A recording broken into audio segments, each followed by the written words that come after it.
para quienes no pueden leernos, los de abajo, los que esperan desde hace siglos en la cola de la historia, no saben leer o no tienen con qué. Cuando Lucía Peláez era muy niña, leyó una novela a escondidas. La leyó a pedacitos, noche tras noche, ocultándola bajo la almohada. Ella la había robado de la biblioteca de cedro donde el tío guardaba los libros preferidos. Mucho caminó Lucía. Después, mientras pasaban los años, en busca de fantasmas caminó por los farallones sobre el río Antioquía y en busca de gente caminó por las calles de las ciudades violentas. Mucho caminó Lucía y a lo largo de su vida iba siempre acompañada por los ecos de los ecos de aquellas lejanas voces que ella había escuchado con sus ojos en la infancia. Lucía no ha vuelto a leer ese libro, ya no lo reconocería, tanto le ha crecido adentro que ahora es otro, ahora es suyo, del libro de los abrazos de Eduardo Galeano. Este es el pensamiento que nos mueve a formar esta colección Archipiélago entre dos organizaciones que llevan trabajando juntas desde el año 2015. La Fundación Escuela Superior Campesina de Curaco de Vélez y la Agrupación Cultural El Rodezno, también de Curaco de Vélez, sabiendo que a veces la palabra está esperando ser acomodada en la almohada de un niño, transformada en canción de cuna o en un panfleto libertario que ha sido el camino recorrido por muchos pueblos para lograr incluso su independencia. Es identidad la palabra, así lo entendemos, y entre los principios de esta colección Archipiélago que hoy día se encuentra al alero de Editorial Abrace de Uruguay, con la buena voluntad del compañero Roberto Bianchi, hasta lograr nuestra constitución legal como editorial, nos sumamos entre nuestros principios al grito de autonomía del archipiélago chilote. Reforzamos a través de nuestra acción este principio identitario. Reconocemos la idiosincrasia de nuestro archipiélago como los derechos de cada territorio y de cada pueblo, y reivindicamos la inclusión de raza, género y el respeto a nuestros espacios, considerando la cosmovisión de los pueblos originarios que habitan en nuestro archipiélago. Entre los objetivos, la colección Archipiélago busca poner a disposición del público temas que refuercen la conciencia de la identidad chilota en formato de libro de bolsillo a precios populares y asequibles. Se trata de hacer llegar los textos de los escritores e investigadores chilotes a la población que no tiene acceso a los libros, sectores rurales, islas menores, etc., en textos menos densos y didácticos. Con ello fortaleceremos el conocimiento de la propia historia. No se puede defender bien lo que no se conoce. Y de paso, incentivaremos la lectura. Autogestión. Colección Archipiélago autogestionará los recursos para hacer viable este proyecto, entendiendo que este proceso entrega autonomía y sustentabilidad en el tiempo. Para eso, como primera etapa, se editaron 300 ejemplares, de los cuales entregaremos 5 a quienes nos facilitaron sus obras. Iniciaremos suscripciones a la colección a través de formulario y con la venta se recuperará el dinero para hacer una nueva edición de las obras que tengan relación directa con el archipiélago. Que las y los autores nos entreguen su derecho en forma gratuita, con el objetivo de difundir las letras de textos y generar un excedente que se entregará a la Escuela Superior Campesina para ayudar a la autogestión del diplomado que se entrega en ella de desarrollo rural y a potenciar las actividades que en este espacio se desarrollan y que también se realizan sobre la autogestión y voluntariado. En un momento determinado, este excedente puede ser entregado a otra organización que el equipo de la dirección de la colección Archipiélago lo determine y que ello esté relacionado con organizaciones o movimientos sociales. El equipo editorial será el encargado de revisar los libros o obras de los textos que se editarán. En esta primera edición pedimos la colaboración a 3 escritores que siempre están vinculados a las luchas de nuestro territorio, a promover las letras con una expresión de libertad y en un compromiso con nuestra tierra. Es así como el libro número 1 de nuestra colección es Las faenas de antaño de Constantino Contreras. El libro número 2, Archipiélago, de la colección Archipiélago, es El mito de la pincoya de Maribel Lacalle. Y el número 3 de la colección es Cumbres y Leña de Mario Contreras. Costumbre, disculpa. Agradecemos el gesto desinteresado que ellos han realizado al entregar estos libros en forma gratuita. Agradecemos a todos y a todas los que aquí se encuentran y a aquellos que no han podido asistir, pero que siempre están. Muchas gracias.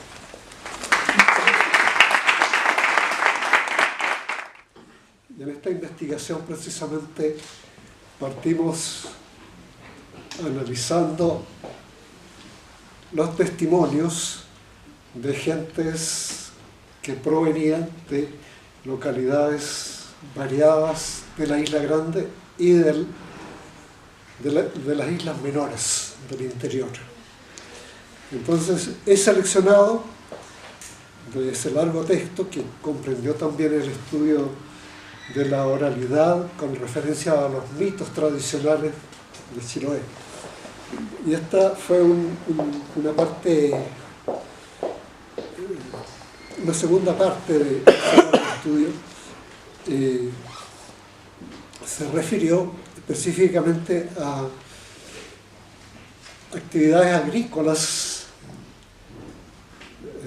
de larga data que en ese momento presentaban una situación de, podemos decir, de arcaísmo con respecto a los avances logrados en otros territorios.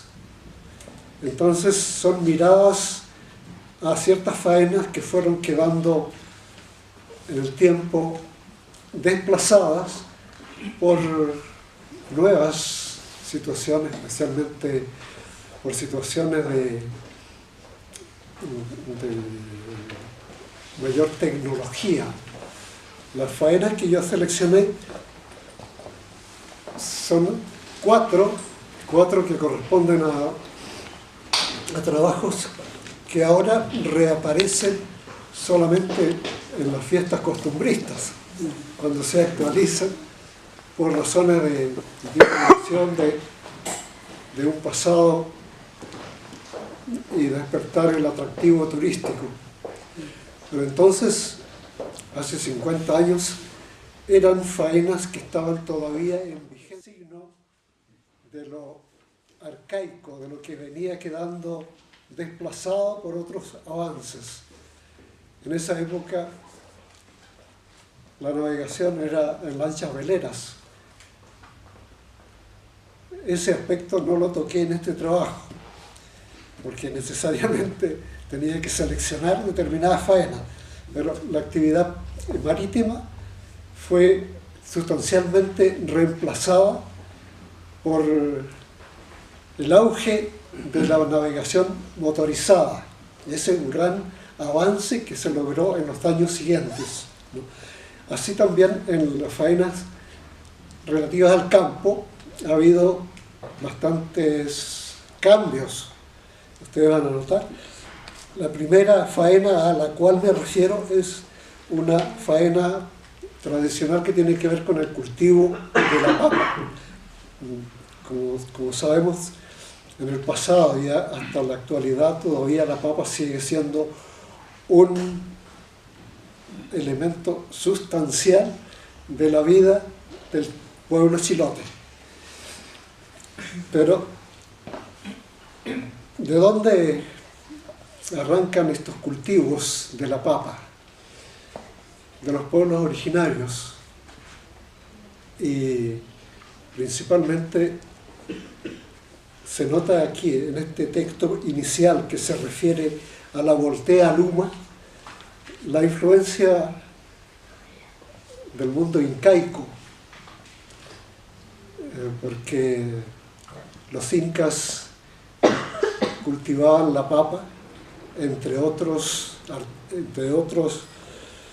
productos de la vida campestre. Cultivaban también la quinoa, el maíz, que tenía otro nombre y que había venido desplazándose desde la zona central de América. Esos eran los cultivos principales. Y la papa era naturalmente un producto que llegó a tener bastante desarrollo, bastante auge en la vida del imperio Inca, ¿no? Entonces aquí notamos una primera influencia en el uso de unos instrumentos muy precarios para cultivar la tierra. Antes de que se difundiera el arado, el trabajo del cultivo de la papa se realizaba mediante el uso de dos instrumentos de madera, dos palos aguzados que servían para hacer los hoyos para plantar las papas y luego para levantar también los tepes que cubrirían la zona de la siembra. Y eso se realizaba mediante esos dos palos que llamaban lumas, porque eran de la madera más dura que existe en los bosques australes chilenos, que es la luma, Myrtus luma. Después de la influencia hispana, pasaron a engastarse las puntas de estos maderos con hierro, pero primitivamente se utilizaba el madero aguzado solamente, y ese es un procedimiento que ya utilizaron los incas, aunque con una ligera variante. Ellos utilizaban un solo madero para lograr cavar la tierra y para lograr también levantar los tepes, que son los trozos de tierra con un poco de pasto o césped, y que le darían entonces la mayor estabilidad a la planta de la papa. Ese instrumento era llamado el aica, y tenía una variante, porque los maderos que se utilizaron en Chiloé, el labrador los empujaba con el vientre y usaba una especie de almohadilla en el estómago de cuero de animal. Inicialmente tal vez era de cuero del chiyuhueque, que era una especie de llama, traída también de los contactos con los incas, y posteriormente, ya cuando se introdujo la oveja y los animales vacunos por parte de los comunidades la cabra. Buenas tardes a todas y a todos. Janet Cárdenas decía antes en la presentación previa que esto era una iniciativa entre la Escuela Superior Campesina de Curacao y la Agrupación Cultural del Rodezno. Yo, antes de referirme a mi texto, les quiero hablar como presidenta de la Agrupación Cultural del Rodezno.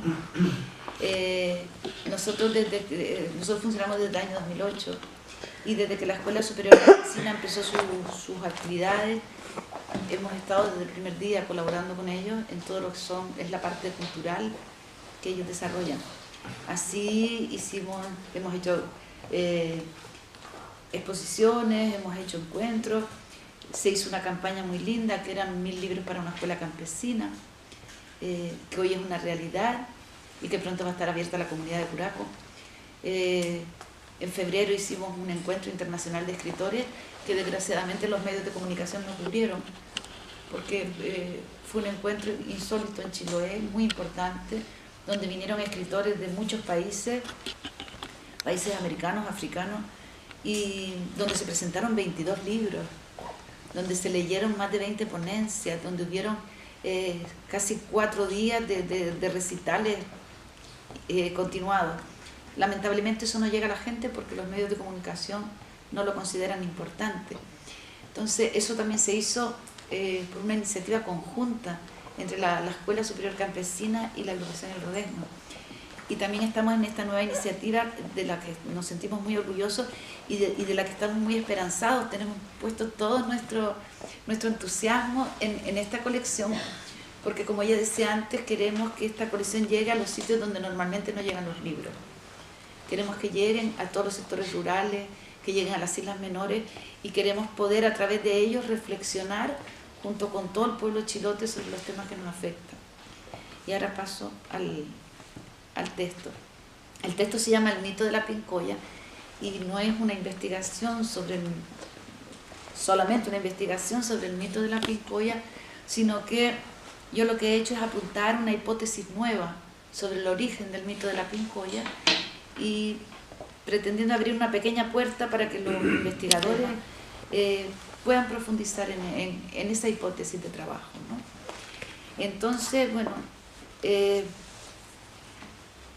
voy a poner los lentes porque no veo nada.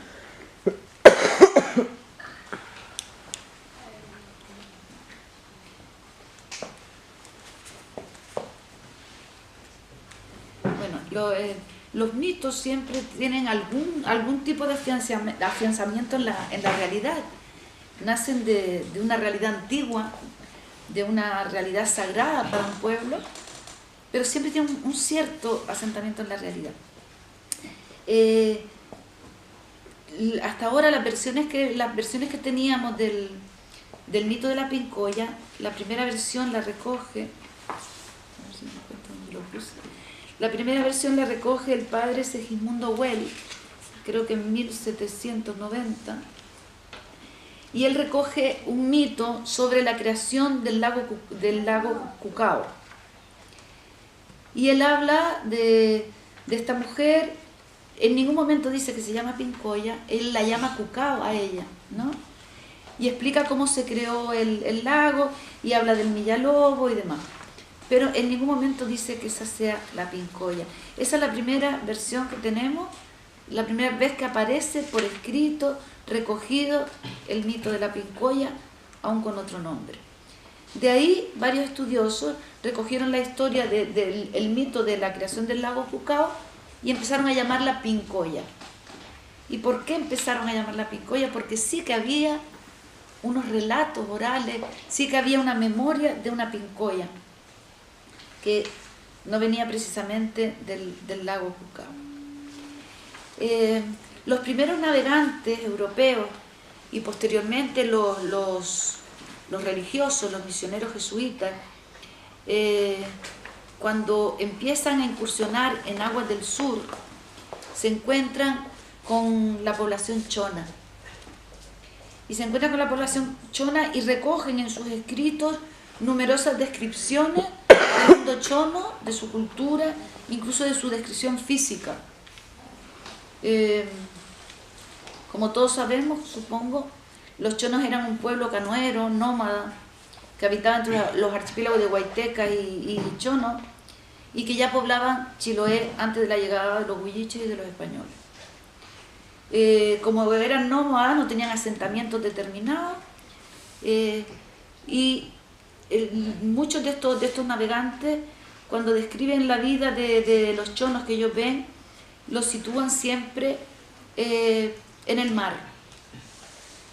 Uno de los padres, el Melchor Venegas, habla y describe a los chonos y dice textualmente: vimos ir nadando a los indios por la mar adentro, que no poca admiración nos fue ver el frío que sufrían, porque el agua salada se lava cuajándose. En otro momento, el jesuita Segismundo Well de nuevo dice: desnudos como siempre lo están, se ligan un canastillo de juncos al cuello o a la cintura, las mujeres se zambullen y estando 5 minutos dentro del mar salen a respirar. Continúan así hasta que llenan el canastillo de mariscos, que luego comen y van a buscar más. Las mujeres aguantan mucho debajo del agua. Posteriormente, Pedro González de Agüero insiste en esta peculiaridad de las mujeres chono y dice: ellas son las que sufren el mayor trabajo, pues ellas son las que como buzos se echan a lo profundo del mar sin que les sirva de obstáculo hallarse preñadas ni estar acabadas de salir de su parto. Luego hay una descripción de las mujeres chonas A ver si la encuentro por acá, si no, bueno, se las cuento. Todas esas crónicas hablan de las mujeres chonas y dicen que eran de muy baja estatura, de pelo fino y rojizo, de piel muy blanca, de gran belleza. Como la Yané, más o menos. Más o menos. Más o menos. Ellas vivían en el mar prácticamente todo el tiempo. Cuando terminaban de mariscar subían a las dalcas o iban a tierra solamente para desconchar los mariscos, para enterrar a sus muertos. Mientras ellas hacían todas estas faenas a gran profundidad, los hombres permanecían o en la dalca o en un cerro en tierra cuidando el fuego, que era fundamental para subsistir. Y cuando ellas salían del mar con sus canastos con marisco, hacían gestos a sus hombres para que vinieran, si había marisco, de frente para que vinieran a ayudarlas, y si no había marisco de espalda, que no hacía falta que bajaran a ayudar. Ellas iban desnudas en esas aguas heladas, iban tan solo vestidas con una especie de falda de sargazos, o a veces con unas capas de piel de lobo marino. Esa es la descripción que hacen casi todos los navegantes, los religiosos, de las mujeres chonas. Si vamos a la descripción de la pincoya, todos los informantes en varias investigaciones que se han hecho sobre el mito de la pincoya, entre ellas una muy importante de Constantino Contreras, hablan de que la pincoya es chiquitita. Dicen que además es una mujer bella, de baja estatura, de pelo rojizo y brillante, semivestida de algas, con un canasto de peces y mariscos, y que en algunas ocasiones se habla de que tiene extremidades de lobo marino. También se nos dice que al salir del mar realiza una danza en la playa para anunciar si hay pesca o no. Como ustedes ven, el paralelismo entre las mujeres chonas y la pincoya es evidente. No solo en su descripción física, sino en sus tareas, en su comportamiento. Entonces yo la hipótesis que lanzo en este librito es que el mito de la pincoya viene del mundo chono. Viene del mundo chono, en el mundo chono además, como en casi todos los pueblos marítimos, canoeros, y que viven del mar, en todos ellos aparecen las diosas del mar, casi siempre entidades femeninas, casi siempre, que son las que protegen el mar, lo cuidan, que es la misma función que tiene la pincoya como diosa del mar, y que es la misma función que tenían las mujeres chonas. Yo les cuento una anécdota que he contado muchas veces. Cuando llegan los primeros jesuitas a la Guayteca, hay un jesuita, bueno, ellos los reciben muy bien, los invitan a comer, y hay un jesuita que según va comiendo las almejas, las tacas que les van sirviendo, va botando las conchas al mar. A ese jesuita lo condenan a muerte y lo matan ahí, sin que el resto de los jesuitas entienda por qué. Y es que ha traspasado el principal tabú del pueblo chono, que es que el mar es sagrado y no se puede contaminar. Entonces, es también lo que hace la pincoya. En muchas versiones del mito de la pincoya, cuando alguien contamina el mar, la pincoya se enoja y deja de dar marisco y deja de dar peces y tiene que ir a buscarlo a otro lado. Entonces, todas esas similitudes que yo iba encontrando entre el mundo de las mujeres chono y el mundo de la pincoya es lo que yo he reflejado en el libro, que no pretende ser marcar una verdad, sino abrir un camino, una hipótesis para que otros la puedan seguir trabajando.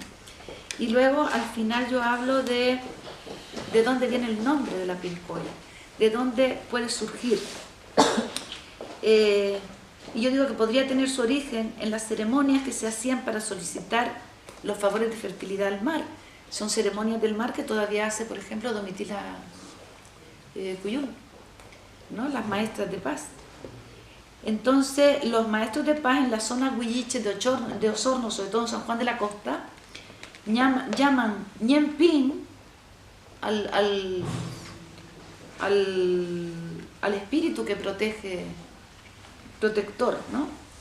Entonces, donde ñen tiene dos acepciones, una es el verbo ser, ñen, y también dueño y dueña, pero en un sentido más amplio se refiere al espíritu dueño o protector de algún elemento del universo, ¿no? Los ñen pin, los ñen. Y pin significa palabra. O sea que el ñempín es la persona sabia, el dueño de la palabra, el que toma la palabra en una ceremonia y pronuncia las oraciones sagradas. Cuando esa ceremonia del ñempín se realiza en el mar, el ñempín pasa a ser ñempinco o ñempincoy. El término co en Mapuzungún es agua, pero coi también es agua en Cahuáscar, en Tehuelche y posiblemente en Chono, por el parentejo que tenía con el Cahuáscar. O sea que estamos hablando de Pincoy, espíritu del agua, espíritu del mar. Y si quien realiza la ceremonia es una mujer, como en Chiloé, que lo hace una mujer, la maestra de paz, es posible que se haya castellanizado el nombre de Pincoy a Pincoya. Esa es un poco la hipótesis que yo planteo en este libro. La verdad es que yo no quiero hablar del libro porque si yo lo cuento, ninguno lo compra. Si quieren saber algo, cómprenlo, porque en realidad yo lo que quiero decir es que me siento muy orgulloso de estar acá, muy feliz de que me hayan incorporado a esta colección ya en la primera parte de la colección, ya en el número 3, ¿cierto? Porque yo no soy ni miembro de la Agrupación Cultural Rodés, ¿no? Ni de la Escuela Superior Campesina, aunque les he colaborado en lo que yo sé cuando he podido y cuando me lo han pedido.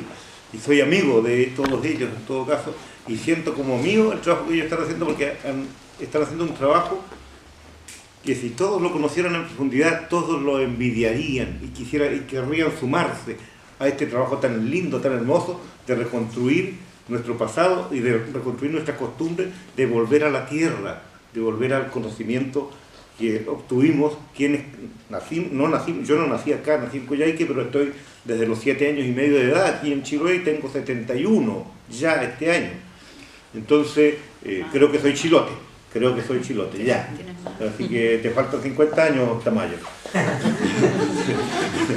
¿Cierto? Entonces, pero sí he sido campesino durante muchos años de mi vida, soy campesino, he vivido estas costumbres, he conocido todo el quehacer chilote y por lo tanto me siento muy orgulloso de estos saberes y de que alguien en esta época de nuestra historia, digamos en este momento de la historia, quiera y haga en la Escuela Superior Campesina. Eso es lo que hace, es poner en práctica estos saberes campesinos que se han ido recopilando, que se han ido perdiendo, en su práctica, y los está aculturándose de nuevo, sumando de nuevo a nuestros propios saberes de hoy.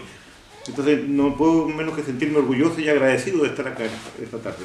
Respecto a este pequeño texto, un capítulo más, nada más de algún texto que ya publiqué en alguna oportunidad, que quiso hacer una especie de manual o guía turístico de alguna manera para invitar a los visitantes chilenos o a cualquier visitante que cruce el canal de Chacao, que se adentre en Chiloé, que haga un recorrido por nuestra historia. Es parte de un libro que se llama, que ya no existe, está agotado hace muchos años, ¿cómo se llama? Chiloé, última frontera de los sueños. Y que parte narrando un poco la prehistoria, la historia, qué sé yo. Un pequeño libro de 80 y tantas páginas solamente, pero que incorpora también un capítulo que tiene que ver con los usos y costumbres y con este tipo de conocimientos que tenemos, del cual estamos debatiendo, y que evidentemente también habla del mito. Pero yo quiero ser,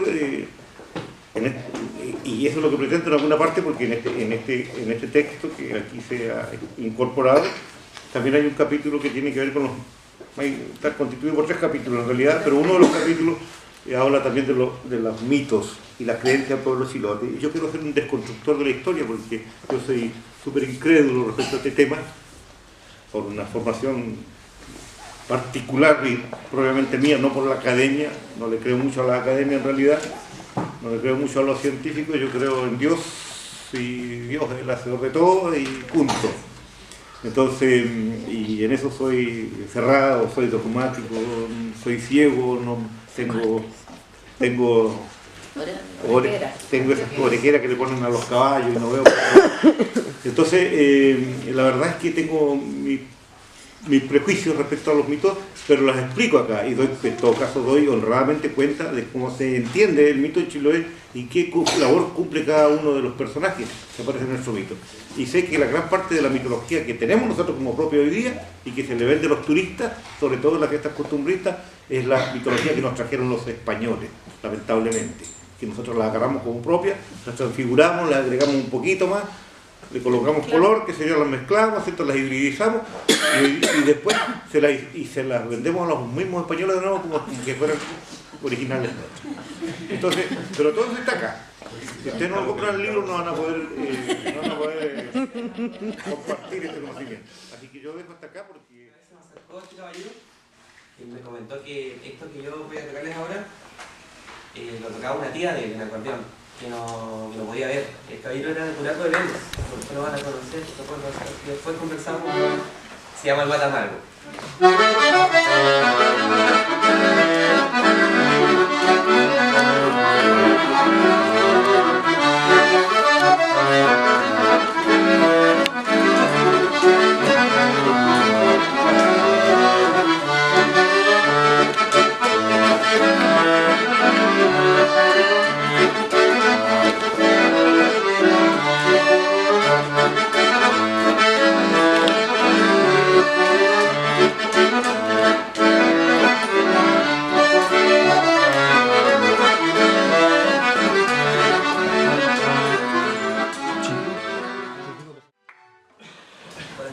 La música de un poema escrito por un caballero llamado Carlos González Saldivia.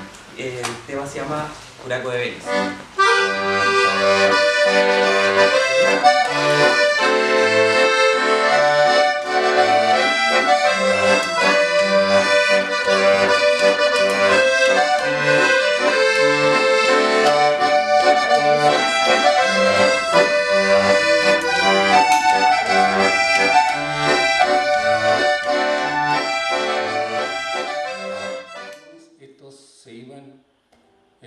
Y tapizaban la playa en enormes extensiones con esta mugre y otras más.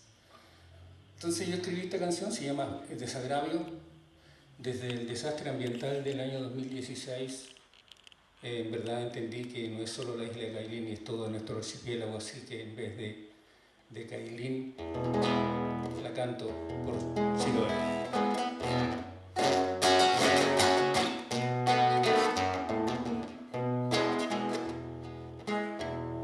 Nunca te imaginaste, Chiloé de mis amores, por tus corredores de belleza sin par. Un día el mar tu amigo traería un equipaje que invadió tu paisaje sin perdón ni piedad. Un día el mar tu amigo traería un equipaje que invadió tu paisaje sin perdón ni piedad.